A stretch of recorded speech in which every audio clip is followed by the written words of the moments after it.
If you've liked the content so far from the Buccaneers Breakdown by Chat Sports, make sure you hit the like button.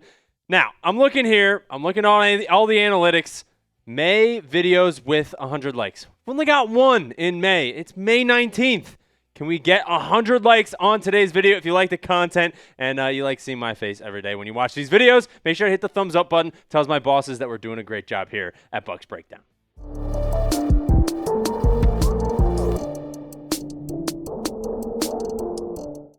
You're watching Bucs Breakdown presented by Prize Picks. Make sure to use our code HMA to get $50 in lineups after your first $5 lineup. On today's show, we're going to be talking about what ESPN had to say about the biggest roster hole for the Tampa Bay Buccaneers. I want to get into that, see what I can already tell what the roster hole is going to be after the NFL draft, and I hope a lot of you guys already know, but it is going to be the secondary. So here's what ESPN had to say.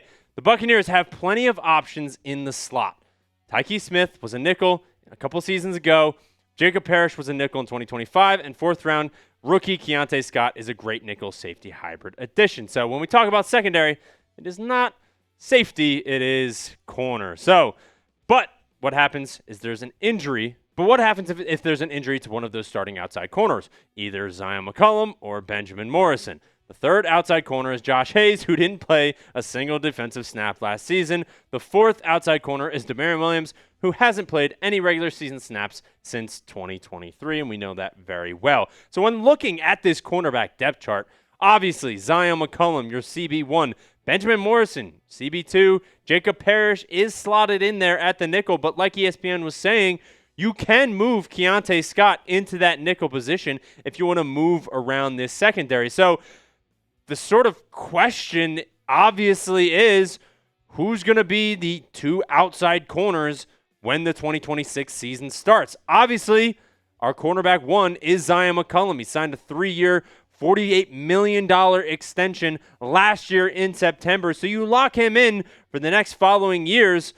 But after that, it gets a little bit sticky because, yes, we know Zion McCollum is a good corner and we can kind of rely on him. He has been a little, inconsistent. But so taking a look at his 2025 stats, 65 tackles, 1 TFL, 6 PBUs, 1 interception, his overall PFF grade, a 63.9. It's like, yes, he's serviceable, like maybe a little bit more than serviceable, but guys, we know Zion McCollum last year, it was a little inconsistent. He would give up some big plays. He would, yes, bringing him back on that deal, it makes sense, and now you have a little bit of, continuity in that secondary, but I still don't feel great about the depth that we have. And talking about what ESPN had to say, you tell me, guys, what is the Bucs' biggest roster hole heading into the 2026 season? Is it still defensive line or pass rush or any of those on the front interior, or is it more of the outside, or is it on offense? Are you thinking maybe losing Mike Evans was a little bit bigger and Ted Hurst isn't ready to fill those shoes, so might you say? Or, is there a different position that you guys think? So I want to let you guys talk about it in the comment section. I love what you guys have to say down there. So what is the biggest roster hole for the Tampa Bay Buccaneers heading into the 2026 season? Now, before I talk more about, who we could potentially get in terms of a veteran corner, that'll be the second half of today's video. But I want to give a huge shout out to today's presenting sponsor, and that is SeatGeek. If you guys are trying to get any Tampa Bay Buccaneers tickets, make sure to use our sponsor, SeatGeek, because today's show is made possible by SeatGeek. And when it's time to get out of the house, there's not many better options right now than a ball game. So use code CHAT10 to get 10% off your next set of tickets. MLB is in full swing. The NBA and NHL playoffs are here. The NFL schedule is officially out. So if you guys want to go to a Tampa Bay Buccaneers game, I'm not going to be able to because I'm going to be here covering the Tampa Bay Buccaneers in Dallas, Texas, all for you guys right here. But if you guys are actually trying to go to a game, you guys can go to a game for a really, really low price. And on SeatGeek, they show you a great deal by the green. So if you see green on there, that means you're getting a good deal. If you see red, it means a bad deal. And of course, I have a code for you guys. You can use code CHAT10 for 10% off your next set of tickets at SeatGeek. That's 10% off any set of tickets with promo code CHAT10. Just click the link in the description to download the app and have the code automatically added to your account so you can use it later. Thank you so much to SeatGeek. All right, so going back to the cornerback position and sort of what we can do we lost Jamel Dean in free agency. That is a huge, huge loss because he was basically that veteran presence in the backfield. He had a very, very good year last year, and we lose him to the Pittsburgh Steelers in free agency. So now you look to Zion McCollum as your CB1, but he is a little bit inconsistent. And when you lose a guy who had 46 tackles, 1 TFL, 9 PBUs, 3 interceptions, a big play guy that can sort of lock down and run with any wide receiver, and his overall PFF grade was an 80 last year. So he had a very, very good year, and you lose him in free agency, obviously, because he was one of the better cornerbacks in this secondary. Now, when you don't have him there, the question is, who's stepping up to be that veteran cornerback role? Because Zion McCollum is not really there yet. We got a very, very young secondary, guys. Benjamin Morris and Jacob Parrish, 2 second-year guys. Tyke Smith and Antoine Winfield are back there in safety. I feel great about our safety room, especially with Keontae Scott. But, if you're going to move Keontae Scott into nickel, we don't really know who the outside guys are. So ESPN is definitely spot on with our secondary depth is something we need to look at because of how bad it was in 2025. I know all of you watching this video right now are thinking back to all the plays of course, the play against the Atlanta Falcons. I don't even really want to talk about that play, but we know exactly what I'm talking about. We got burned. And yes, I know the pass rush, those two things collide in terms of how bad the secondary can be. But, guys, the pass yards given up in 2025, it tells the story. Number 32, of course, the Dallas Cowboys. But the Buccaneers are 27th. They gave up over 4,300 yards. And that's just unacceptable. I'm not going to lie. We need to figure that out. And yes, I will say the pass rush was terrible in 2025, which hurts the secondary. Like I was saying before, those two things sort of coincide in terms of if you can't get to the passer, the secondary is going to be covering for way too long, and that's a lot to ask for in terms of people staying with very, very talented wide receivers in the NFL. A guy like Drake London, you're not going to be able to cover him for a while if you can't get to the passer. So when we look at our linebacker depth chart, I think a lot of the additions that we made this year in the draft and in free agency, it all sort of ties to the sense of trying to get to the passer. You get Reuben Bain Jr., Josiah Trotter, Alex Anzalone. Yaya Diaby's really stepping up this year. Christian Roseboom, Al-Qadim Muhammad, these are all guys that are going to help with the pass rush as well as the defensive line. And a guy like Ashawn Robinson, he's going to plug that middle of the defensive line with Vita Vea, while Kalijah Kancey is more of an athletic sort of outside guy that can play the 3-tech and outside a little bit. So Devontae Capehart as well in the draft. You're sort of building a better pass rush to help the secondary. And I think that is what's going to help the secondary as a whole because when the pass rush improves, the secondary does as well. And it's not always the case, but it is a good indicator of if you can get pressure on a quarterback. Think about in the Super Bowl with Patrick Mahomes. It was 2 years ago with the Eagles, they got to Patrick Mahomes way more than he was expecting. And when you get to him, it throws off what the quarterback's going to be able to do, and it helps the secondary immensely. Now, if you have a terrible secondary, you still might get burned a lot because you can just run different plays if that secondary is terrible. But getting to the passer definitely helps with the secondary. And when you think about our draft picks, guys like Reuben Bain, Josiah Trotter, Keontae Scott, Devontae Capehart, they all have a lot in common in terms of gets to the passer. Oh my God. Josiah Trotter, he is a downhill linebacker type, more of a thumper guy, so he's going to be blitzing a lot. So that's the idea of trying to get him to rush the passer in different types of blitz packages. Keontae Scott as well plays in the box, plays up on the line of scrimmage, and plays with his hair on fire. DeMonte Capehart, he's going to be with Vita Vea and Kalijah Cansey and Ashawn Robinson to really bolster that defensive line and help with just, honestly, the run game and locking up the guards and the tackles to help the outside guys like Yaya Diaby, Reuben Bain to get to the passer. So they all have a plan, as well as some notable defensive free agent options that we've got. Ashawn Robinson, I've talked to him about before. Al-Qudi Muhammad from the Detroit Lions. He has great sack production from last year. He had 11 sacks last year. Alex Anzalone, he is more of a cover linebacker, but he's that veteran presence that's sort of taking over for Levante David. You can't replace what Levante David gave to this defense, but he gives that veteran idea and sort of that green dot guy where he can help with the coverage. So the Bucs plan, Todd Bowles said it during the combine. They wanted to get bigger, like physically bigger guys, and focus on getting to the QB.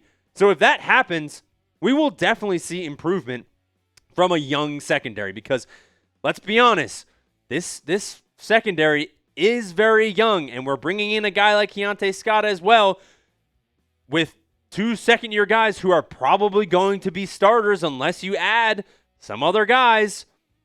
We're going to need everything to work together, but I think you need at least one more outside corner for at least maybe depth, or like ESPN said, if you get an injury, you're kind of screwed because there's a lot of you can't predict anything that's going to happen in the NFL, but having a good depth piece and a veteran guy, which is what we're going to talk about next, because that is coming up. We're going to talk about some top free agent cornerbacks.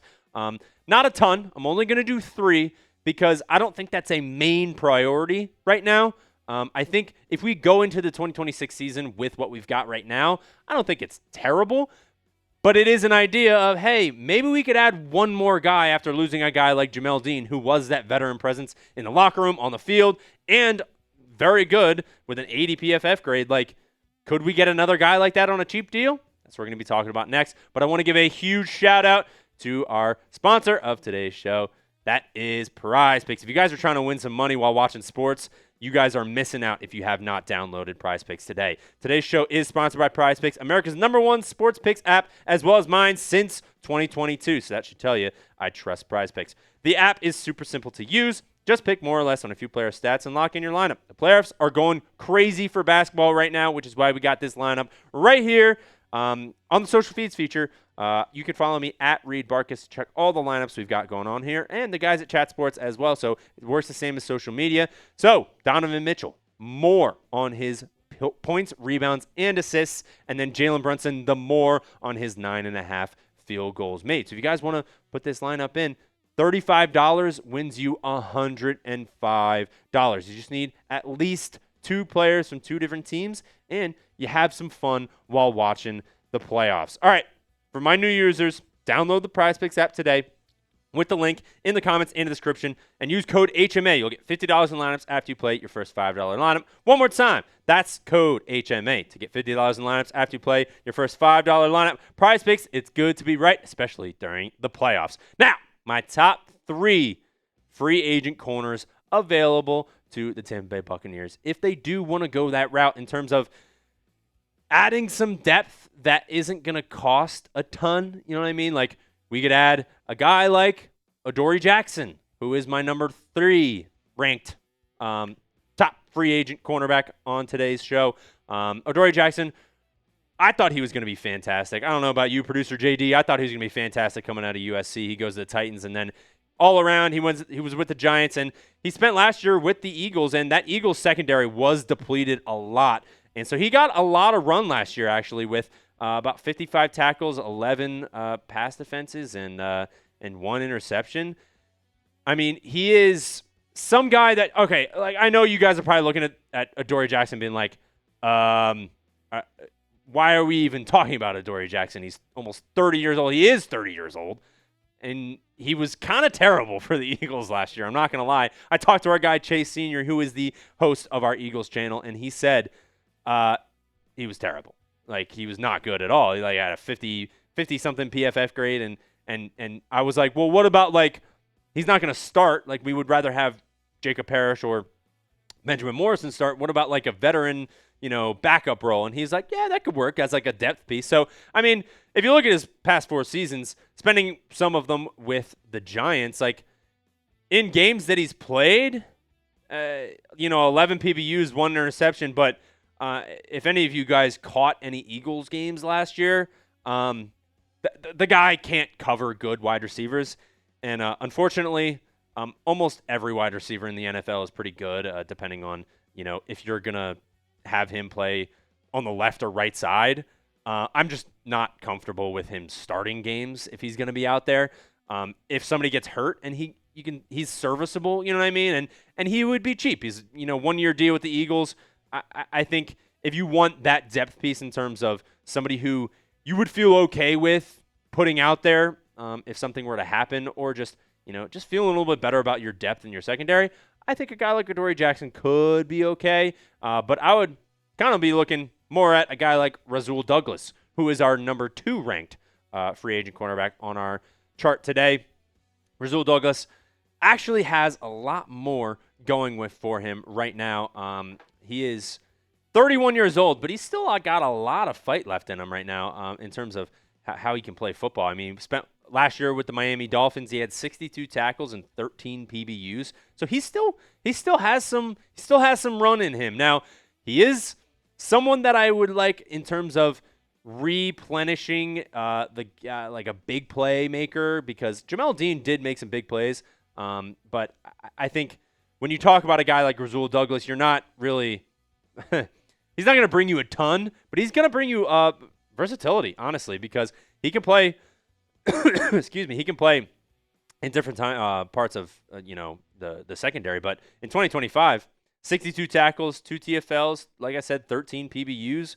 And I mean, his coverage stats are not anything to jump off the page, but I think at his age right now, I think Rasul Douglas is actually a fantastic option in terms of a veteran depth piece in this locker room. And he would be a great veteran option. And I know his best years are definitely behind him. Back in 2022, had 4 interceptions. 2023 had 5. Like, definitely best years behind him. But in terms of our situation right now, I think he's still a free agent. Like, he's a great veteran option. And he's a ball hawk too. Like, he finds the ball in the air. Those interceptions, his career interceptions. I mean, he's got 9 in the last 2 years, and then last year as well. So, like, I think in terms of a guy who can bring you some juice if he is a backup, or if you go and bring him in and sign him right now and bring him in training camp and get him going, could win in the winning role as well. You never know. So I think if we wanted to add a guy in the secondary, I think Rasul Douglas could make a lot of sense. Now, going to my number 1 option, and this is probably the number 1 cornerback option out there right now, and that is L'Jarius Sneed. Previously with the Tennessee Titans, L'Jarius Sneed actually would be a fantastic option for us. He's only 29. I say only 29 because he's on the right side of 30 compared to the other 2 guys. 29 years old, did deal with some injuries last year, only played in 7 games. He had 26 tackles and nothing crazy to go with right there. But he was cut by the Tennessee Titans in the offseason this year, missed 22 games. Like, I just, in 12 games played, and he mainly plays outside, but he is a versatile corner. He can play in the slot and in the box as well. So if you want to bring in a guy who can play everywhere, more than Rasul Douglas would be able to play, he would bring a lot of cornerback depth and add veteran leadership to a very young cornerback room. So he still has a lot. I mean, his best year is definitely 2022 for sure. He had 108 tackles, 5 TFLs, 11 PBUs, 3 interceptions, 3 forced fumbles. And actually, producer JD, I think I have a List 5 logo in there of his snap counts in 2022. I mean, when you want a guy, or let's say, so we're looking for depth, right? We're looking for a depth piece because I think Jacob Parrish and Benjamin Morrison, Zion McCollum, those are all guys that could start on the outside. Now, there is a little bit of, cloudy there in terms of who's going to start where, with Keontae Scott potentially being in the nickel. So how about a guy who in 1,243 snaps played 48 on the inside, 35 on the outside, just because of that's how he was being used. But a guy with that versatility, having him as a depth piece would be huge, because if you get an injury or somebody's not playing very well, you slot him in multiple different spots. So Sneed would be my number one option for his versatile depth, because if we're talking about a depth piece, this is probably not a guy that's going to be starting. These guys are free agents for a reason. Still in this, it is May 9th or May 19th. They could get signed, but the fact that they're still unsigned, probably going to be a backup. But if you can get a guy who can play different spots and still can produce pretty well for you, I think that would be a good option, especially because they're probably going to be very cheap and a one-year deal just for some veteran versatility. I would kind of like that. But you guys let me know. Should the Bucs add another cornerback to this depth chart? Type Y for yes, type N for no down in the comment section. I really do love hearing from you guys. I read almost every comment, basically every comment on all of the videos, and I love hearing you guys' opinions. So I would love to know if you guys think the Bucs should sign another cornerback. Could be any three options that I added there, or if you guys have anyone else in mind, like Trayvon Diggs. He's got some injury problems, but I was thinking about adding him on the list. So please let me know down in the comment section. And while you're down there, you'll see a link for our brand new Tampa Bane t-shirts. $29.99, chatsports.com/Bane. If you haven't got one of these yet, please do so in the offseason. We'd be rocking it if you see someone else with a Tampa Bane shirt. This is the only place you can get it. You can't get this on Amazon. You can't get this anywhere else. Chatsports.com/Bane. It's a sick edit with the Bane mask and everything. So make sure to get your Bane shirts today. All right, that's all I've got for you on today's show. Make sure to hit the like button. Trying to get to 100 likes on today's video. So if you've made it to this part of the video, I don't know how long. This is a very, very long video. So if you've made it here, that means you like what we're doing. You like the content. And if you like it, actually hit it down there with the thumbs up button. My name's Reed Barkus. It's Bucs Breakdown, presented by Chat Sports and SeatGeek. As always, fire the cannons.